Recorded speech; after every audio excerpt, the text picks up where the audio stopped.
So today I'm gonna do tortillas again.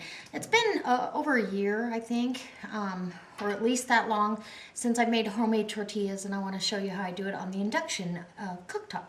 And so I thought I'd bring you along. We made chili verde, and I've got chili right now in the Wonder Box, so I want some fresh tortillas for Michael.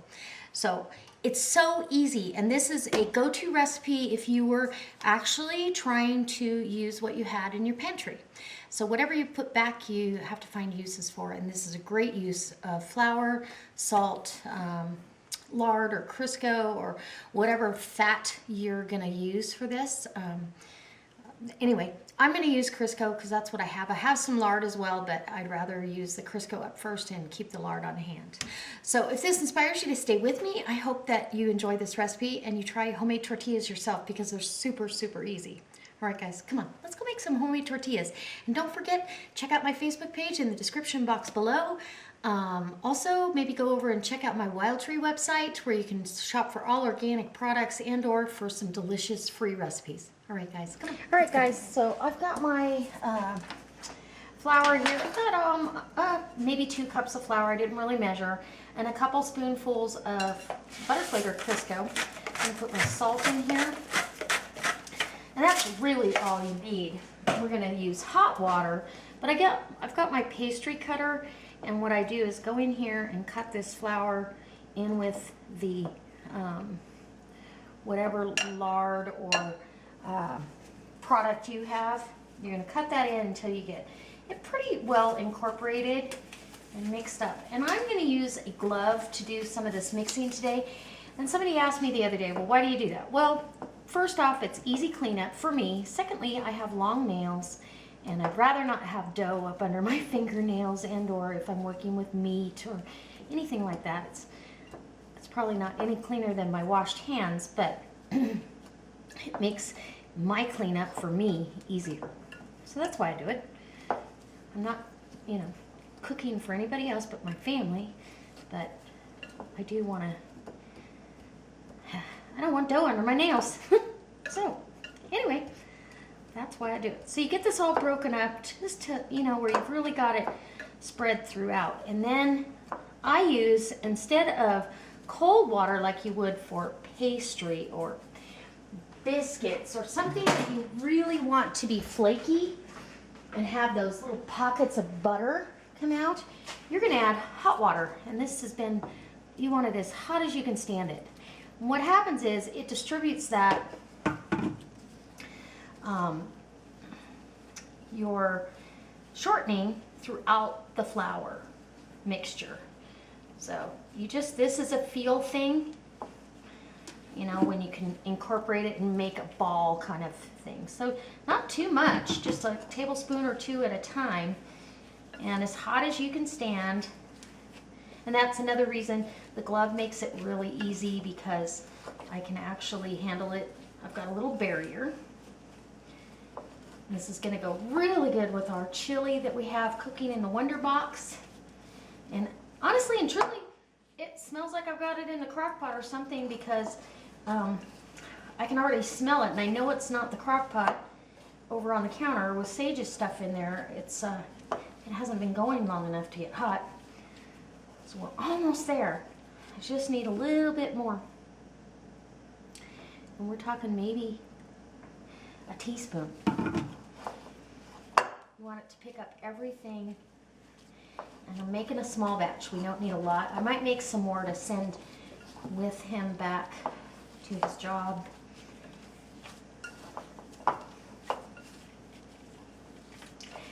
And you do want to kind of knead it a little bit, but not, you're not kneading it to death.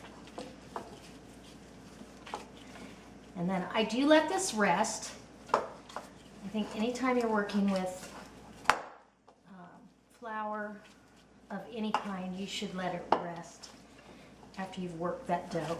So this is my knead, and that's really what I want. As soon as you get a dough ball like this, you are ready to start making tortillas, basically. I'm just gonna let it rest, and I cover it with a nice moist paper towel to keep this dough really nice and moist. And if you watch, when I push, it wants to come back, spring back. That's why it needs to rest. Otherwise, it's going to be really hard to roll out. And we don't want that. So you can just knead it right there in the bowl. Get yourself a nice dough ball. And this should make 8 or 10 tortillas. I'm guessing maybe only 6. I don't know. All right, so I'm going to cover this with a moist paper towel. And we'll be good to go on the next thing. So now we're ready to roll out some tortillas. This is rested about 15 minutes actually. Put a damp paper towel over it, and then I just pinch off. I cut a Ziploc. I cut the zipper off and cut 2 sides down with a pair of scissors. And you want a heavy freezer Ziploc because it needs to hold up to some rolling, and the thinner ones just don't work as well for me, but you can do whatever you want. You could do it between parchment if you wanted to. I'm going to do it this way, and I'll show you how I do it. So, I've got my pan heating up. It's actually going to get up there a little bit. I'm doing it on the induction cooktop, so maybe you'll get a better visual than the stove in my past videos. So I actually get, a nice size. I don't necessarily need them perfect, and I keep my paper towel over my dough. That dough will dry out really quickly. Kind of press that down and take my rolling pin, and I'm just rolling it out. I don't care if they're perfect size, shape. I'm not that particular. I just want them nice and delicious. Homemade tortillas are absolutely amazing. And I kind of like the little rustic feel of a odd-shaped tortilla. But, you know, you do what you like. If you need them perfectly round, go ahead. We don't. Okay. I think I've got that about thin enough. You peel back that part of the plastic wrap, and then you've got this nice thin tortilla. It doesn't need any oil in the pan because you are truly, let's get you closer while I roll out some more. I might even bring you over this direction since we're looking at tortillas.